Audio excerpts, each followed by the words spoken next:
on the road to show you the best that Rhode Island has to offer.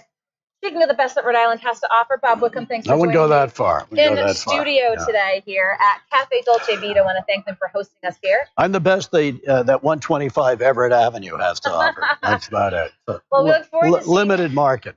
We look forward to seeing your upcoming column, but so much has taken place since we've spoken last. Yes, that's right. Let's talk a little bit about your reaction to Trump and North Korea. Well, it's a disaster. The Kim family, all three of them, this is the third in the generation of mass murdering tyrants who've killed millions of their own people. They make these promises, these very vague promises in return for, they won't happen. So you are not I think it's cosmetic. I think they may hide some nukes and rockets and mountainsides and that kind of thing. I just don't think much is going to come of this thing. I think it's just temporizing. And I think the long-term goal of Kim Jong-un is to take over the entire Korean peninsula, which he may well. There's also nothing about this huge installation of artillery he's got right about 35 miles north of Seoul. Seoul's got 20 million people, and that's not coming down. So the whole thing is boondoggle, in my view. It was interesting to see that South Korea did not know that. He blindsided. He didn't tell the Japanese. The Japanese, that they were going to be doing away with two major allies. That's right. Never told them. But that's because he doesn't believe in the values of our allies. He's just a sociopath.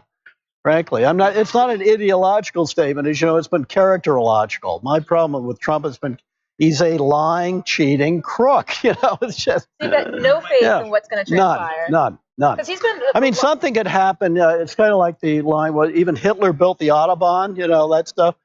Something good could sort of accidentally happen. It could happen. Kim could be assassinated, and somebody more reasonable could come along and make a deal with the West. But speaking of the West, Trump doesn't even believe in the West, the values of the West. He's a couple of days before Singapore. What did he do? He went to Ottawa and insulted our closest allies, who believe in liberty and free markets and all this stuff. Well, he likes dictators. It makes him. He's this little guy. He likes dictators, but dictators make him feel like a big guy. And he did have one of his staff, one of his administration say there was a fresh place in hell for Justin Trudeau, which they've apologized. That's ridiculous. But let's talk a little foreign relations. One of your favorite topics, actually, the Chinese and what we saw with the Naval Undersea Warfare Center. Oh, and the hack of the that's sort of standard operating procedure, though. I can't get too upset about that. All foreign countries spy on others. And if they can grab a lot of industrial, do a lot of industrial espionage, so be it. Should they be punished? Should China be punished? Maybe whoever let us be hacked should be published, and should be punished in this country. You expect foreign powers to do that. The Chinese are our enemies, the Russians are our enemies, and they're doing everything they can to steal as much of our stuff as they can. Not surprised, not shocked. No. Well, we'll see what happens. Not surprised at all. They're carrying out the national mission of becoming the power numero uno. And they're well on their way. So breaking news as we sit here, Paul Manafort. He's Mr. Manafort is being sent to the slammer by the judge, probably because of alleged witness tampering, communicating with other witnesses in the Russia case. And the interesting thing will be, in the isolation, in his lonely cell room, will he feel abandoned by the Trump mafia and start singing? And if he does start singing, it'll be quite a show, I think, quite a piece of music. Because he was in the middle of so much of this stuff, of the corruption of the Trump organization. And of the stuff going on during the campaign, the collusion with the Russians, the frequent meetings with the Russians, and then the connections of Trump with the Russians, getting a lot of money from them over the last decade or so. Manafort is in the middle of all that. So if he sings, but he may not. He basically said a few months ago he wasn't going to sing. He wasn't going to do anything to betray his statesman. Could be a whole different scenario now. That's right. It could be. When he's there and he may feel betrayed because Trump betrays everybody. So he may get the sense, I'm betrayed.